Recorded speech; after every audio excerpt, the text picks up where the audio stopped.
This next session is I'm going to introduce Andrew Inwood, who's the Principal and CEO of the Core Data Group. It looks like there's lots of parts to the business. Global researcher and tapping into what's happening, not just in New Zealand and Australia, but what's happening globally in the world of financial services and many other things. So Andrew's going to do an extended TED Talk type of discussion.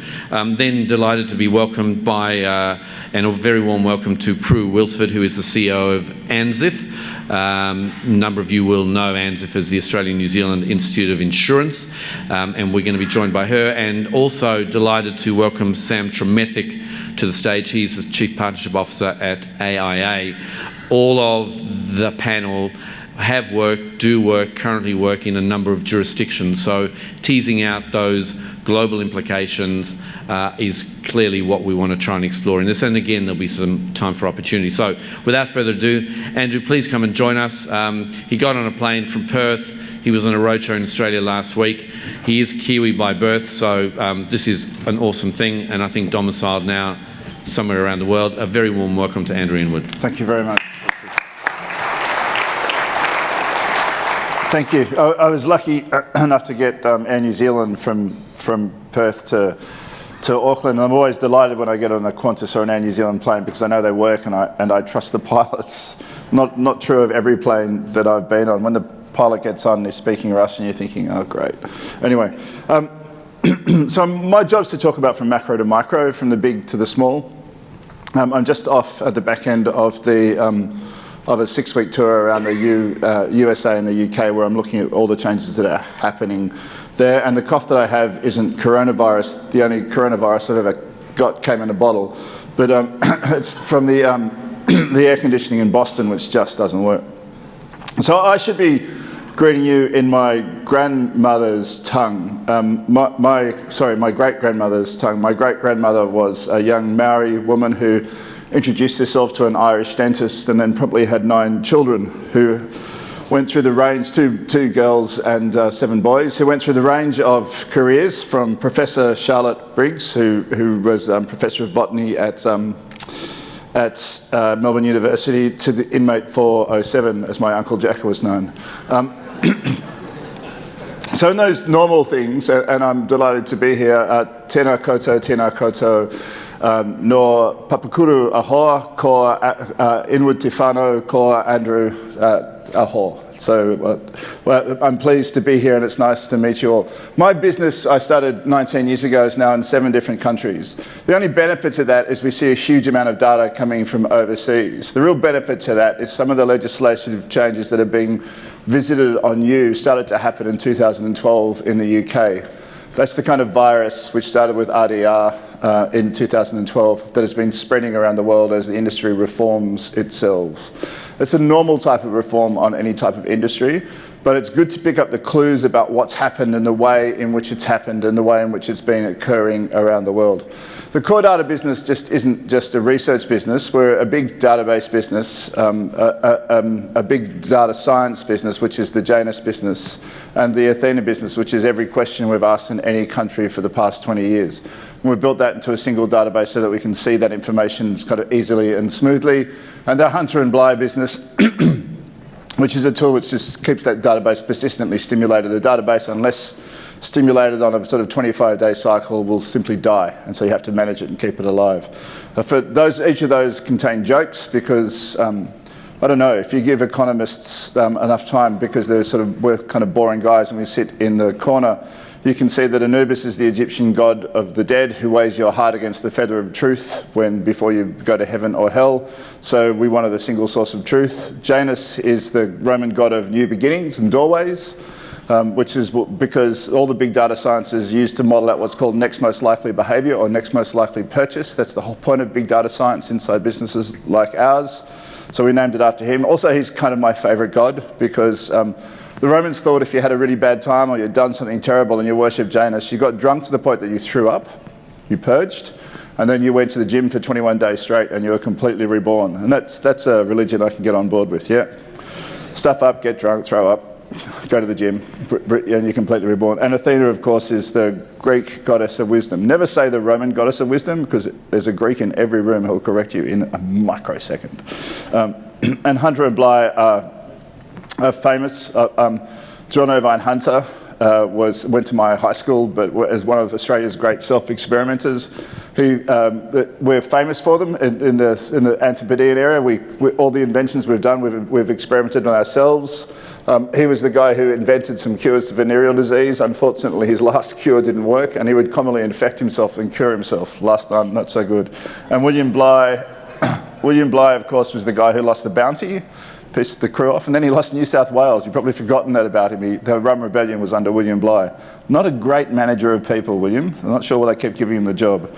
The next job is to talk about, sorry, one slide ahead of myself. The next job is to talk about the global market. The global market right now is kind of unsafe at any speed. Where growth is occurring, it tends not to be great manufacturing growth. It tends to be inflationary growth or false growth, and where growth is not occurring, which is most common across the Western economies, then the ability for us to hold that up and to stimulate it and move on has changed. It's best summed up in this chart. This is by a very fine Croatian/American economist, excuse me, about to cough, called Branko Milanovic. He's one of the great Chicago School economists who's still working in the market at the moment. Chicago School is relatively popular. And what you can see there in this kind of elephant-shaped curve is the rise in wages growth at various deciles of population.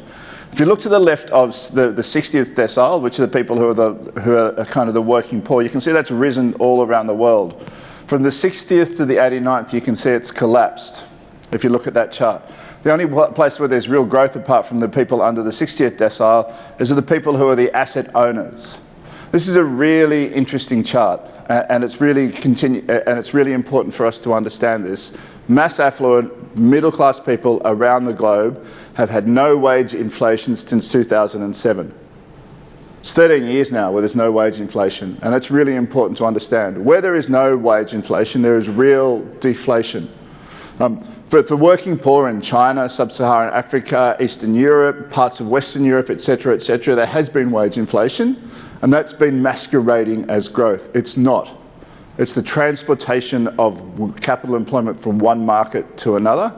And people who have been asset owners, those people in the top 1%, have had a wonderful and quite spectacular time because money is free.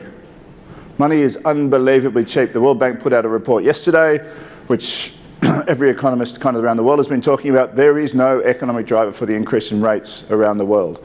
Economic growth in Australia has literally risen on the cost of capital rising. Capital rises in the Chinese and Southeast Asian market, and the importing of people. We've been importing about 300,000 people a year since the time of John Howard. Since that time, we've imported 2 Adelaides, 2 groups with 3 million people. And that's really something quite interesting, right? First thing it does is it suppresses wage inflation. If you keep supplying new labour, then wages don't go up. The other one increases demand, but it doesn't actually increase real aggregate output. It just increases demand. So if you can imagine it's a body, it increases the amount of fuel it requires, but it hasn't increased the manufacturing output. And this is going on all over the world. And we're seeing the transition from the guy on your left, which is Milton Friedman, to the guy on your right, which is Simon Kuznets, in terms of economic thinking. Friedman is the Chicago School founder. He's the guy that said that if you control the cost of the supply of money, then you get growth. If money's free, people will ascertain the risk and simply invest into the system and grow. And since Margaret Thatcher and Ronald Reagan, it's his school of thought which has dominated the world. Greenspan was a massive Chicago School fan. And Chicago School has kind of made sense. We've gone from the migration post-Second World War of the Keynesian thinking, the monetarist thinking, to the Chicago School thinking. Now the Chicago School thinking has stopped working. And we're starting to look at the next guy, which is Simon Kuznets. Now, Kuznets and Friedman were contemporaries and were friends. They worked on each other's theses in Chicago. But Kuznets didn't believe in Chicago School. He suggested that the government should control the outcomes, and that's what we're seeing. We're seeing through legislative control, through investment. Richard just mentioned a $12 billion investment in the marketplace in terms of infrastructure. If I'd heard that, I'd think there might be an election in the offing. But government spending $12 billion, what do they do next? Declare an election. Unusual, never heard of that before. But Kuznets says the government should control these things. The problem with developmentalist economics is it's never worked ever. Anywhere in the history of the world where they've rolled it out, just hasn't worked. Governments are poor at controlling economies. They're good at steering them, but poor at controlling them, and that makes a really important difference. Now, if you get the chance to look up these two guys and start to think about them, you can get, if you're a boring person like me, you can look at their speeches on YouTube. Friedman's hilarious. It's like Jerry Seinfeld got an economics degree, and if people take him on the floor, he just tears them apart, and it's really funny to watch. Never attack a Jewish guy from Brooklyn on the floor. He'll rip you a new one. Kuznets, not so much. Really dull, really boring, really straightforward, a bit like our current Prime Minister. But also a little bit like our current Prime Minister, everything's great in theory until you actually have to apply it in practice. And that's the problem where this falls down. So at the moment, you get to choose your deflation. The guy on your right is Steve Mnuchin, the guy with too many consonants in his name. He's the current Treasury Secretary and he's working for Trump. And Trump is driving real inflation by winding back government controls and the sugar hit of quantitative easing. He's not doing the importing of people. In fact, he's really not doing that. But what he's doing instead is quantitative easing. The government is printing money and they're winding back government controls. Well, excuse me, governments that print money and wind back economic controls. If only there was an experiment where we'd done that for the last 50 years. Oh, it turns out there is. The guy on the other side is Shinzo Abe. Shinzo Abe has been doing quantitative easing for the last, well, he hasn't particularly, about 40 years. Japan in 2045 will not earn enough money from tax receipts to fund the debt that they have raised from their public to get their country going. Just think about that for a second. In our lifetimes, there will be a great Western economy that will not be able to fund its public borrowing from its current tax receipts. The only way for them to get out of this crisis is to inflate their way out of the crisis. And they can't get it done. There were supposed to be 4 waves of Abenomics. We're now on wave 5. Nothing has worked. If you've been to Japan recently, you've got outside the cities and you've driven around the countryside, you will see that the countryside looks more like Thailand than it does like New Zealand. Great pools of wire on the power lines, roads not particularly kempt. All things aren't working particularly well. They have been unable to deploy their capital because they can't get it through their diet. Here's the thing though, right? Japan is using nothing else to inflate their way out of this. Anyone guess the number of people that Japan took on as new citizens in the past 12 months? It was 11, which is suspiciously like the number of people you need for a rugby team, but I refused to mention that when I went there and met the Japanese Investment League. Although they sound like they should be dressed in lycra and saving crime somewhere, Japanese Investment League, they're just a bunch of economists who work in Tokyo. And they're all Keynesians. And you want to say, look, you know, Keynes is great, but we've moved on. But that's not the point. The best thing I did in Japan when I was there recently, I had to go and do a conference on, of all things, low growth economics, which seemed to go very well, but they still don't get the fact that you've got to spend some money. There were some great times in Japan, and remember Japan was really rich in 1993, and they produced the Nissan R32 GTR? Yeah, I hired one to drive it around Japan. 180 Ks in the 3rd year. That's a hell of a car. You can't make it drift until you turn off the traction control. I only worked that out on day 3. However, there is, however, in economics, one of my favourite laws. There's all sorts of iron laws in economics. Supply and demand, which was invented by a really weird economist called Alfred Marshall, who was possibly probably the first economist, really, when we think about it.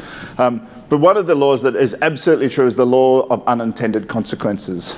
And in Australia at the moment, we're facing the law of unintended consequences from the Hayne Commission. Because the legislation that's taken there, well, some of it's great, and I really agree with a lot of work that is done. A lot of it is a hasty pudding. Hasty puddings tend to be not particularly satisfying to eat. In terms of laws of unintended consequences, there's some great ones. The Titanic caused the Royal Shipping Act, which meant that they had, after they ploughed into an iceberg off the coast of New York in the early 1900s, all the countries in the world insisted they put lifeboats on all their ships. Of course, a lot of the ships weren't designed for the weight of the top and simply rolled over, killing lots of people. The Cobra Act of about 1888, when the English turned up in India and discovered that there's all these things called snakes. Holy moly, these things are dangerous. They'll bite you, the bastards. And said, we'll give a sovereign to every Indian who brings us a cobra skin. Indians were quite good with snakes. They simply started breeding cobras and getting... So you can imagine the meeting where the English are going, well, we paid out a lot of money, but there seem to be more snakes. What's going on? And this is my favourite one. This is King George III. Mad King George, married to Queen Charlotte, lots of children, possibly had porphyria, but managed to fumble away America. Given the chance to have control of America, he fumbled it away. Americans were sick of paying tax, and Franklin and Jefferson turned up and said, because they were great aphorists, if you give us 4 seats in the House of Lords, then we'll keep paying tax. And George said, get nicked. And they came back with a series of pamphlets and said, no taxation without representation. 4 seats in the House of Lords, 190 seats in the House of Lords at the time, 260 now. But give us some representation. He said, no, get nicked. And they said, right, we're at war. So he had 16 battalions at the time, and he sent 1 battalion to America to subdue them. And things went pretty well for a while. They were getting subdued. Then, of course, George got distracted. And he got distracted by the French under Napoleon, who decided that he'd like a bit of England and control of the north of England and the sea routes. And then the Spanish, who also decided that they'd like control of Spain back, thanks very much. So all of a sudden, George was distracted and he fumbled away America. Imagine if he hadn't lost America. Imagine if he'd kept it. Imagine the conversation in the late September of 1913 when the Germans were deciding whether they wanted to go to war or not. Yeah, but then we've got America, right? That's going to be really bad. The same in 1939. Are you sure you want to involve the British? Because remember what happened last time? The Americans came. Wasn't a good outcome. The other part of that is that Eden Park wouldn't be the graveyard of every rugby team in the entire planet, because I don't know if you've been to Louisiana, but if they'd stayed a member of the Commonwealth, Louisiana would probably be the biggest rugby playing part of the world, and the New York Cricket Club, because they're the richest, would probably be the best cricket team in the entire world. So George lost all that. In Australia, the outworking of our lack of control was this guy's, Kenneth Hayne. When he was appointed, he'd done a few other Royal Commissions in Australia, and I wasn't over the moon when he was appointed. Not that anyone should care what I thought, but I thought, oh, this is going to be pretty dry. But I got to watch it on the live feed while it was going on. Kenneth's hilarious. If you've done any literature or history or any of those sorts of things, all of his summations were full of hidden quotes, which was, oh, this guy's pretty funny. He's actually bored out of his skull while he's doing this. But he drove it through really quickly and really strongly. But the first outworking of the Hayne Royal Commission, the Commission into Misconduct in Financial Services, was this. This is the collapse in trust across all the groups in Australia. And you can see here that prior to the Royal Commission, that superannuation and financial services were well trusted. My postgraduate research is on trust because I'm a behavioural economist. Being a real economist means what they did to me when I first worked as a real economist is they sat me in a room at Rothschild Asset Management in 10 Bridge Street with no windows and gave me huge spreadsheets and said, figure this out. And you soon work out that being a real economist means sitting in a room, darkened room generally, with large spreadsheets and making heroic assumptions about human behaviour. And it's at that point you kind of discover behaviourism and understand what's going on.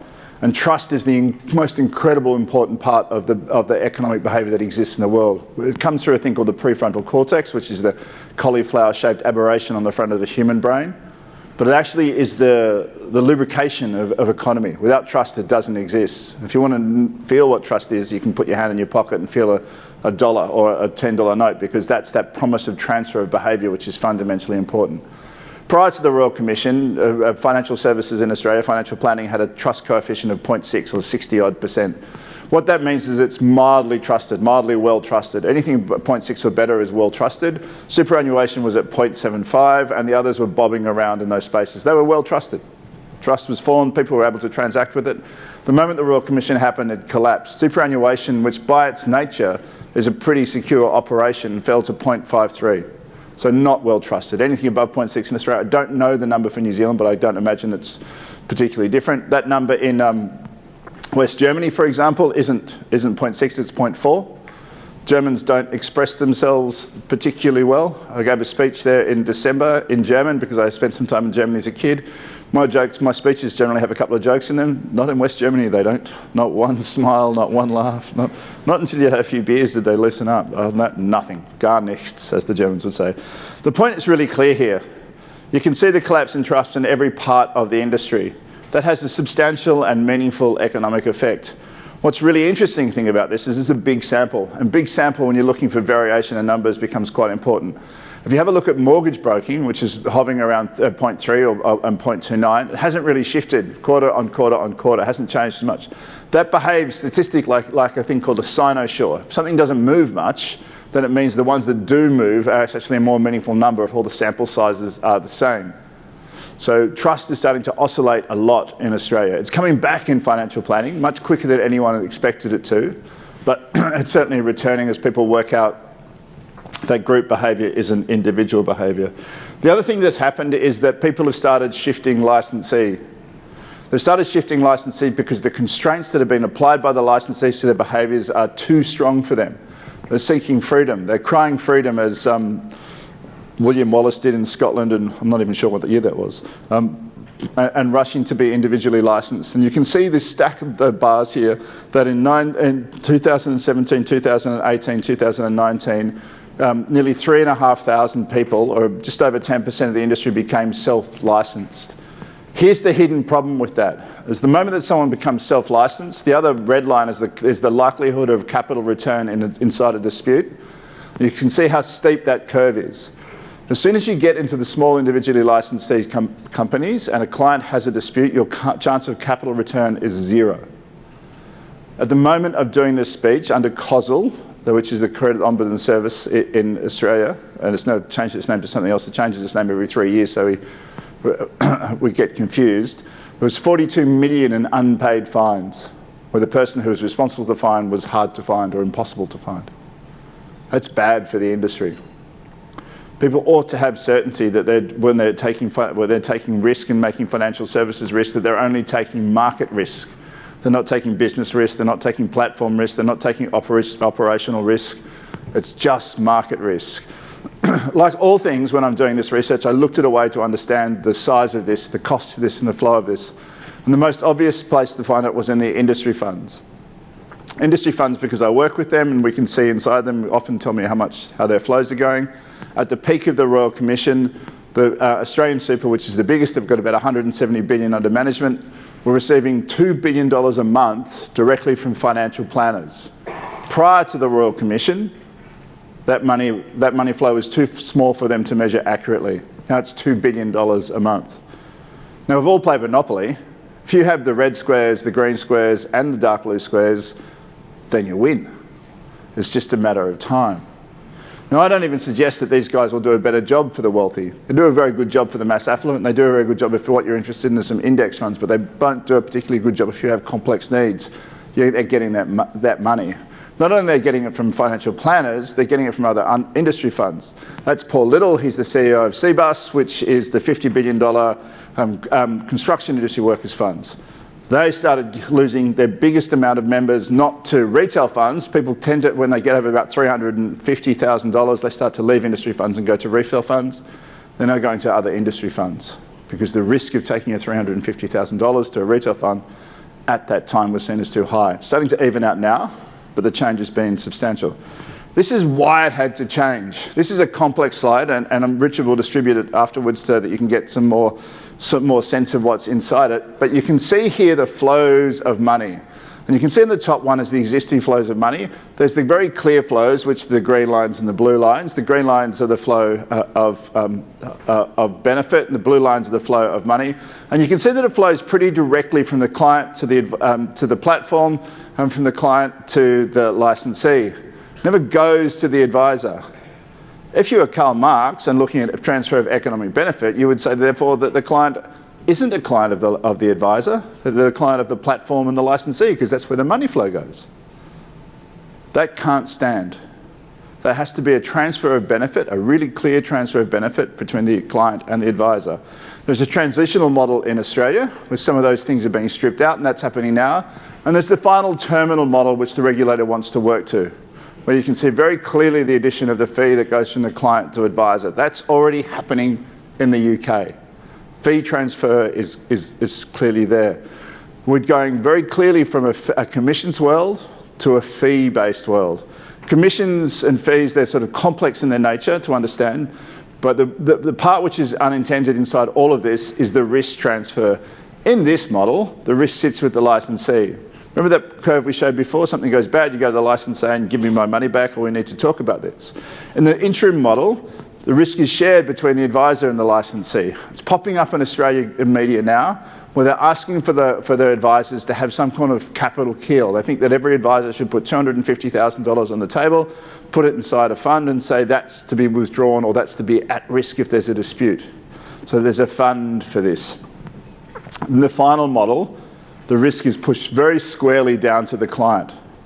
So they're not taking any risk, so that the advisor and the licensee isn't taking any risk in this at all.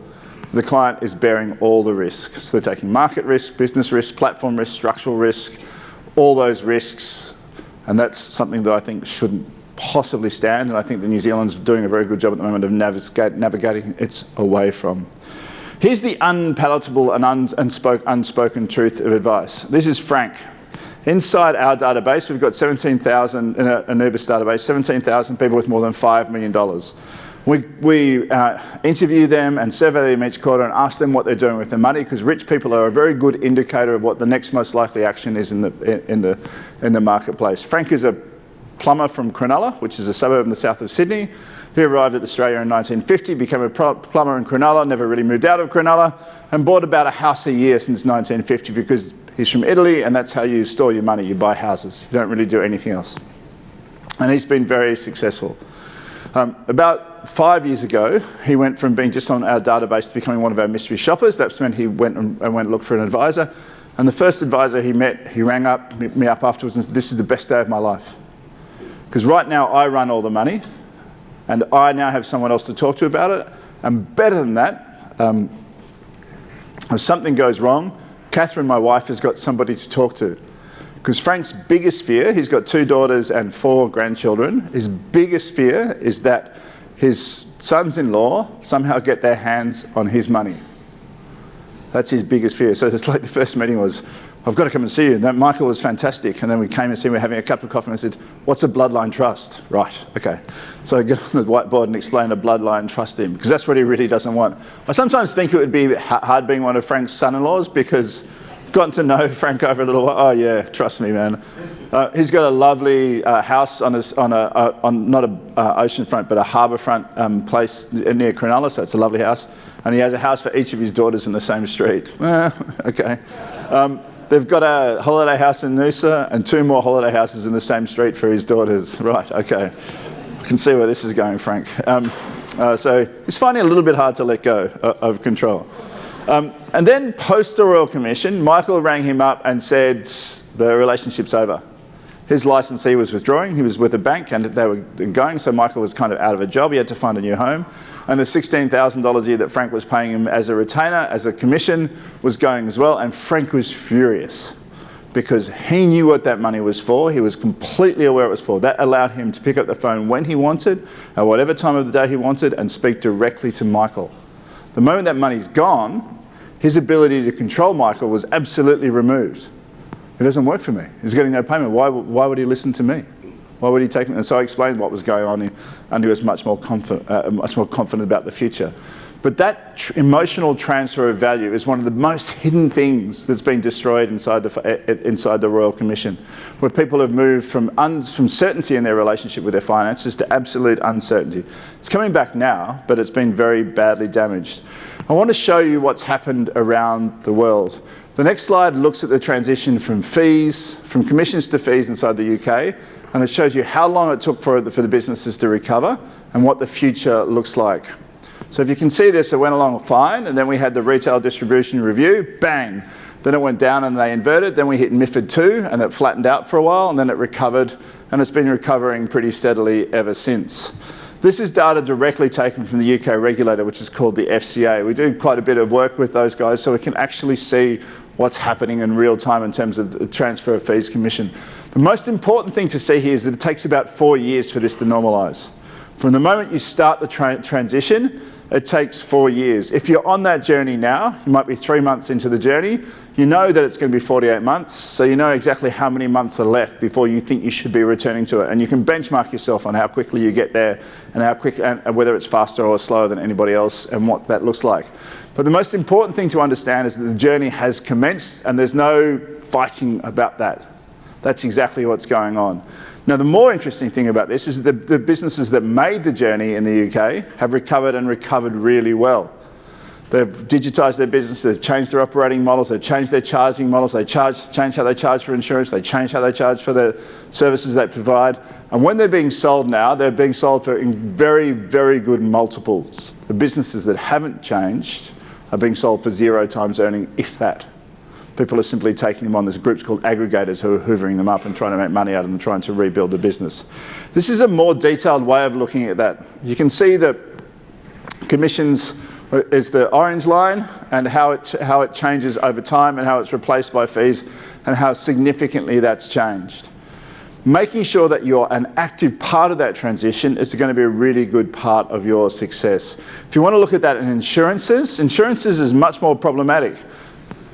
When you get a chance to look at this deck, and you'll take the time, it's a little bit small on the screen today, you can see the year which they turned off commissions and what happened to the amount of insurances being sold. Here's the really interesting thing about insurance. Risk doesn't move, it grows at a fixed rate. In New Zealand, you have a kind of a bunch of risks. You've got your normal kind of capitalist risks that exist inside any working economy: accidents, death, injuries, cancer, etc., etc. And you add to that the risk of geography, because you sit on the rim of fire.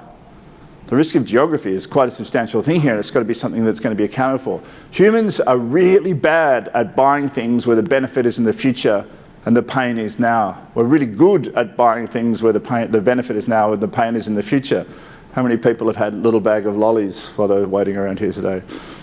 I blame nervousness, but it's not, of course. I just like eating lollies. The kind of interesting part about that is that insurance turns out to either has to be compelled, the government has to do it, and there's examples of that all over the world, or it has to be commissioned, it has to be reward driven. Someone's going to get the benefit now somewhere, otherwise it doesn't happen. And if that doesn't happen and that changes, then the risk shifts. It shifts first to the family. How many oldest daughters in the room here today? Any oldest daughters? Yeah, a few. You're the ones who get the problem first if something happens to mum or dad. And then after that, it moves to the state.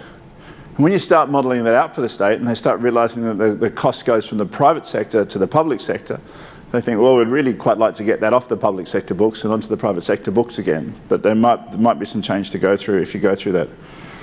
What we know about advice. For the last few years, I've been working in financial service advice, and I've been gathering data and building a series of proofs about how advice works and what it does. And it's really important to understand this. I've done it for regulators in the US, in the UK and Australia, and we had to do it for the guys in Australia recently because some of the people who live inside the regulators really don't want advice to happen, and until you give them the proof, then advice isn't going to happen. The first thing that happens when you get an advisor is you get more confidence in decision making. You actually get more confident about making decisions based on the future. Most people are anchored in the now. The job of the advisor is to map this forward for them and allow them to make decisions about the future. The second thing is that it adds real money in retirement. If you can get a customer as little as 3 to 5 years before a retirement, you can fundamentally change their retirement. People will retire significantly better off because they'll be better structured, they'll understand what resources they can access, they can go through the process of retiring with greater economic confidence. You benefit from advisors alpha. We've done deep work on this in the US and in Australia, and we think the advisors alpha, that's what you add to them each year, is about 3%. It's about 3% in Australia.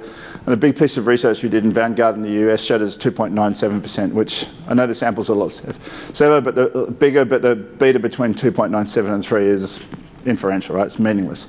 Point is that you add about 3% a year. Now, year 1, that's not particularly important.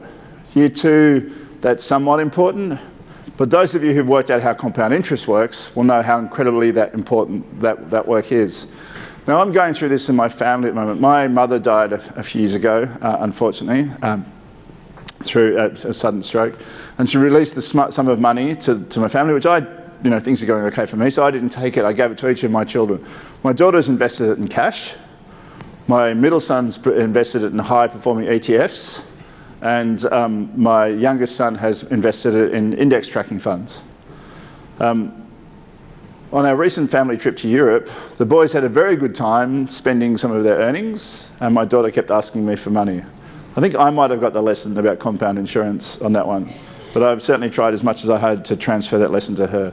That advice is alpha, of keeping people engaged in the market, making good decisions, taking risk off the table where it's appropriate, about buying the best products and doing those sorts of things, is fundamentally important, and it's fundamentally important that people understand that you should be doing that. And what's important about that is that we as a group have to figure out a way to charge for that. We're poor at charging for that. We need to be able to explain to people how that works and what we do and the way in which was going on.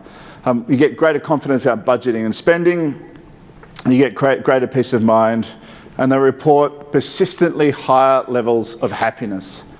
About 6 months ago, we had a young PhD student go from being a PhD student to a full-time employee of ours, and we gave him access to this data, this guy called Fei Wang, and he came back to us at our monthly big data meeting and said, I'm not sure whether our research shows that just happier people get financial planners, or that the financial planning causes happiness.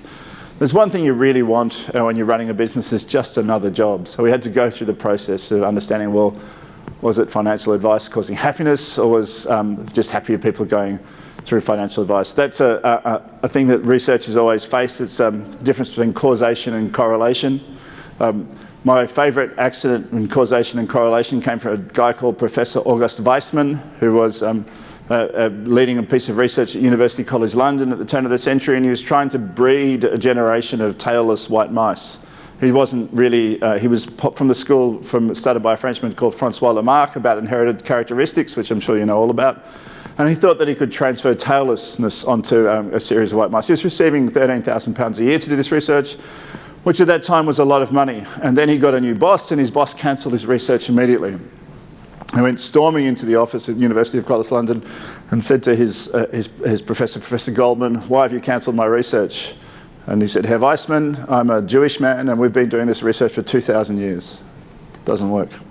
The interesting part about this is that we end up with this guy.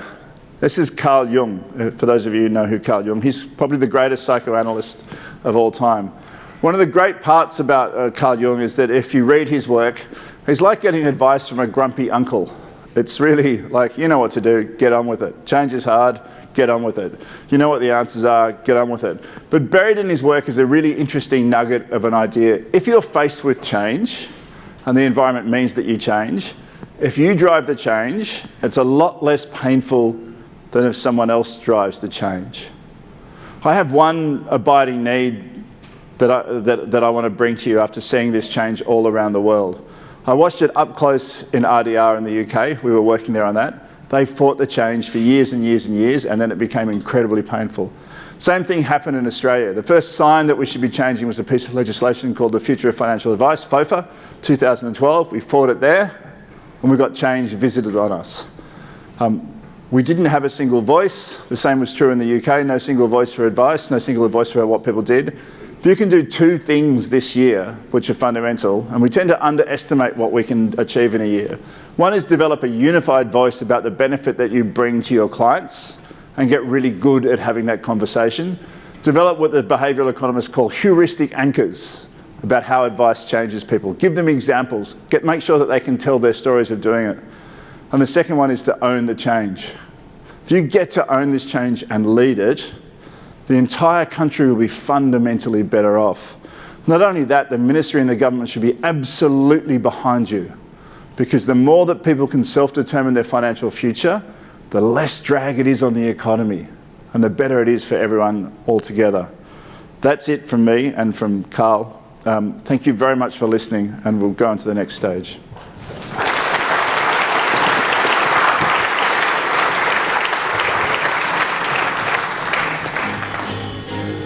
Thank you, Andrew, and welcome, Prue, and welcome, Sam.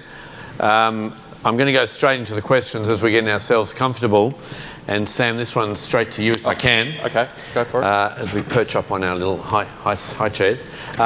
So first question is, you've worked in many jurisdictions. Your observations on this notion of trust and access, what do you see happening, particularly from your experience in Asia? Yeah, thanks, Richard. Good question. Look, I think first and foremost, I think it's wrong of us to consider Asia as a homogeneous place. So, it's very much separate economies, their own personalities and different levels of governance and control. in the industry and different needs from the industry just based on where they are in their geographical progress. But I will say there is a consistency, and the consistency is that every regulator in every market wants to improve the professionalism and conduct of their financial advisors. It's just starting at different points. So I look at some markets, advisors, I probably use the term loosely, but the agents more so than advisors is probably more to the point. Part-time, outboard motors salesmen or boat distributors in the local village, but are also financial advisors. Now that's not to say they're not good at what they do. In fact, it's actually the cornerstone of how our industry develops, and it's that they have a place of trust within the community. And I think that's the critical piece. For me, any regulatory change is about the hygiene. It's about bringing that level of professionalism and that conduct, but ultimately what this industry is about is trust, and trust is a person-to-person thing. It's a person-to-brand thing, but less so. The financial advisor-client relationship is one which is personal, and that doesn't change. Prue, I'm going to go to you in just a moment, but Andrew, just picking up this question that came up yesterday in Wellington around trusting people versus trusting brands, and you showed the pretty stark numbers in terms of what happened in Australia through the Royal Commission. How does that kind of play out, and how do you account for that, what seems like a reasonable bounce back? So there's a really interesting, trust is quite a well understood research point, and it's constructed of four key drivers: benevolence, competence, authenticity and predictability. So the idea of benevolence is giving, and it means the way in which people act together, and is there a future benefit. Some of those things haven't been pulled away. The predictability piece was shattered, how someone acts under pressure. And when that gets shattered, it starts to cause the numbers starts to vary significantly. The other thing that was shattered was the authenticity piece. Are you who you say you are, and do you do what you say you're going to do? They're quite easy things to measure. So the reason that Trump got elected, because he's authentic. Hillary was seen as inauthentic, but he's an authentic idiot, but he's authentic, right? So that's a really interesting part about human behaviour. So authenticity and predictability were shattered, and as they're repairing themselves, you can actually see the numbers start to rebuild themselves. Those big headline numbers we've got are all constructed by different integers, and we can measure each of the things. So predictability and authenticity are rebuilding themselves quite swiftly, and it's really interesting for us to watch. Let me give you a final example on that. In Australia, there's 212 different deposit takers, and 90% of the money goes to 4. And you know which 4 they are because of the way in which they work. Every building society should be winning the trust argument, hands down. And when you ask for preference, that they win hands down, but they're not as authentic as the banks. No one expects the banks to be benevolent. They expect them to be trustworthy and that they'll repay the money if you ask them for it back. Building societies, maybe not. So you've got to think about a trust construct in those 4 integers, and that they will all vary separately and move quite quickly. And Prue, your observations on this discussion in the jurisdictions that you work across? Yeah, thanks. Look, I completely agree. The important part of the conversation is not about building consumer trust. It's about building your trustworthiness. That is something you can control. And those areas of character and competence are foundations of your trustworthiness and that personal relationship. We work right across Asia, and I think your comments are very valid about, Asia's not a single place, and they are coming from a lot of different starting points. There's a huge agency force there. The agency forces generally have a turnover of about 40%. That causes its own issues. So the regulators are looking to Australia and New Zealand around what is happening in building capability, and particularly the code work here and the culture and conduct work. We have found, as we work across the region, that the New Zealand approach around culture and conduct resonates very strongly, partly because it's principles-based, and so that can be naturally adjusted to the level of development of each of the markets. But in Hong Kong, massive step up in licensing requirements, including mandatory ethics training for every distributor every year. Similar step-ups happening across Indonesia, Vietnam, Malaysia, and that is a conversation that we're having right across the region. ANZIIF recently hosted the head of markets from the Chinese government. They're dealing with 10 million agents. So, they've got a bit of an issue and actually coming off a low base. So there are areas with different challenges, but we have found that the New Zealand principles-based conduct and culture approach has resonated very strongly right across the region. So, Prue, can we just segue straight into the professionalism conversation, Yep. which kind of goes to the heart of capability and learning and education and so on. How important do you think it is in the equation that level 5, master's program, financial planning, whatever the level, in whatever the jurisdiction is in terms of kind of building on that trustworthiness piece? Yeah, look, I think it's critical. I mean, she would say that, wouldn't she, said Christine Keeler. I think I'm a foundational believer in education. I've seen it change my life. I've seen it change my family's life. I was lucky enough to be the Deputy Chancellor at a university, and I didn't care whether I was handing out a certificate for or a PhD. That sense of pride and achievement, that sense of being able to know where your capability sat within a body of knowledge is a really important thing. If we want to be professionals, there are only a couple of elements in all professions. 2,000 years of research, it's pretty simple. You must be certified to a body of knowledge. You must be committed to ethics. And you must be committed to lifelong learning. 2,000 years of research, pretty simple, that's the answer. So if we want to be a profession, they are 3 foundational pieces that we must do. It's also important in terms of not only our own pride and competence, but in terms of being a genuine career pathway. Our financial services sector and insurance and risks in particular struggle globally to attract talent. In Hong Kong, government's just spent $25 million on this issue. But we have to actually collaborate and do this ourselves. So if we want to have bright people joining our industry, we must demonstrate career paths. We must demonstrate that they have a professional future, because they have lots of choices about where to take their human capital. And if we're not part of that story, then actually over time we will be less relevant. So she would say that, wouldn't she? But I think it's important. So that's good. And last one on this particular topic, but we talk a lot about how do you seed new talent into a sector. Most of us in this room, certainly including myself, I didn't go to uni and go, I want to be in the financial services sector. That's what I want to do with the rest of my life in a career sense. Is that something that we in this room, to Andrew's point about controlling our message, is that something that we own? Yeah. Or is it actually just an evolution that people find themselves in a sector that actually it ticks most of their boxes in terms of how they add value? Yeah, look, ANZIIF does a lot of work around careers and insurance. We've partnered with ICNZ here. We run, a whole series of activities. We've got financial literacy packages that we've put into schools. Delighted to hear the regulator talking about growing financial literacy. It's something I'm personally passionate about. I was joking with Andrew before that I gave my 13-year-old a project over Christmas to write a paper on the 9th wonder of the world, which of course is compound interest. ANZIIF actually, I know, you've got to start somewhere. We've also developed packs for each of you to go and speak in your local school to talk about the joy of careers in insurance. If any of you want a pack, you can adjust it how you like, but we do know that having something that you can use as a starting position to encourage people to understand insurance.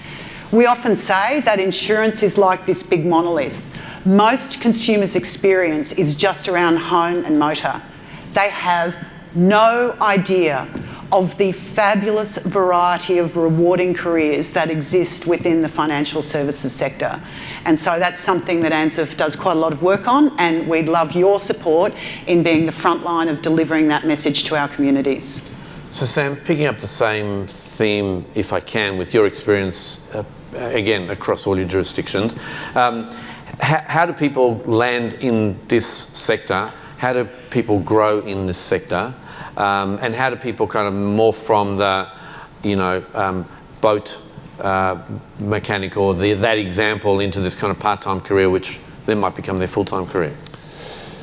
Yeah, look, it just stems from professionalism, and that is a core process. And so once people feel that they can make a genuine living out of it, once the education standards increase, lo and behold, it sort of sorts through, the part-timers become full-timers, they become professional, they go from one-man operations to sort of corporatised offices. It is a natural progression, and it is just, it's happened in each market around the world, regardless of where you're at. So locally here, though, I think we've got some real challenges afoot, and that is encouraging people to join the industry. Even more so in Australia, in the sense of, getting that balance between a high barrier to entry, i.e. you've got to have a base level of knowledge, but then it needs to continue to be rewarding to want to join it. Yeah. And in the Australian market, you've got now a very high barrier to entry, and the reward side is diminishing at a rate of knots, especially for new starters entering the segment. So I agree, and I think you're right in the sense of, altruistically, that's where we need to get to. But I think as an industry, we need to continue to promote the need for a balanced approach from a regulatory perspective to ensure that people can ultimately still make a living in this industry. And I think getting that balance is up to us through the FSC and through other bodies, is to help shape that dialogue back to the regulator. So mindful people that we're going to have some little lunch soon and then come back for the masterclass. But last topic, which really is a segue from the advisor conversation. It feels like we've had for now a number of years a conversation that's a heavy one. It's around professionalism and education, culture and conduct, and doing the right thing and so on. But the magical word of customer experience, consumer outcomes, feels like that's the bridge we need to be making. Andrew, can I go to you on this one? I mean, your research is deep in this, around what is a great customer experience, what does a great customer outcome look like, right around the world, but certainly, give us the challenge here in New Zealand. So for all customers, the role that the financial planner plays is fundamental. We refer to it as a transformational relationship. There's a time before a financial planner and a time after a financial planner, and there should be a fundamental change that takes place. The problem is that all customers aren't created equally economically, and they're not all created equally behaviourally, so that good outcomes vary fundamentally. The good outcome for a high net worth client isn't the same good outcome for a mass affluent client. I think you have to look into each of those segments, both economically and behaviourally, and then decide who you're serving and where you're trying to serve them, and decide how your business fits in that. Because trying to serve everyone will be problematic, particularly at this time of the industry where fund managers are coming down the curve and are starting to act more like financial planners by offering product and offering direct access, and platforms are coming up and trying to do the same thing. I think this group gets to win in this outcome because of the way in which client intimacy works. So the way in which you can charge for it and the way in which you can transfer people's lives will make you beneficial. But decide on a segment and decide what offers you're going to have, and then polish those until they sparkle. But trying to satisfy everybody, it's a great quote by Benjamin Disraeli, which says, "I don't know the key to success, but the tree to failure is trying to please everyone." That won't work. Yeah. Choose a segment and focus really hard on delivering against that segment. Sam, your sense of what you're seeing? Yeah, look, I think, let me position it a slightly different way, just if I look forward 12, 18 months of what I would love to see in the New Zealand industry, and what I think would be great success is that we have an absolutely robust advice industry which is growing. We have positive news articles in the press about the good that we do and not the negative, and we have customer demand because they understand the value of advice. Now, I may be bullish that can happen in 12 to 18 months, and I'm probably living in dream world that will happen, but I think that's where we need to aspire to be, and to deliver on that we have to deliver the fundamentals of what we do well. which is being there for our clients, making a difference for them, working together, having a single voice to government and helping shape some of the regulatory changes that are ahead of us, and working together to promote what we do. So I think that ultimately leads to a good customer outcome. I agree, every customer outcome is different, and what's good for me is not great for somebody else. But I think if we can aspire to that place as an industry, then I think we'll have great customer outcomes along the way. Fantastic. Prue? One of the things I love about New Zealand is it's innovative. You know, there's all sorts of great stories about New Zealand in that way. And so for me, building on my colleagues here, I'm really looking forward to seeing the innovations that come from this. You know, sure, it's, as I like to say, it doesn't hurt if you say it fast. You know, the amount of change that you're going through at the moment is truly significant. But coming out of that will provide you an opportunity to reflect and to innovate. And so I look forward to what I am confident will be a new horizon with lots of new products, new customer services, new ways of engaging customers, and I think that's actually really exciting. That's awesome. Folks, I'm going to leave there. At lunchtime, please feel free to come and talk to any of the panel, but just be mindful that we've still got a masterclass. So on behalf of all of us here, I'll just wrap the day in a moment, but on behalf of us, all of us here, to the panel, thank you very much.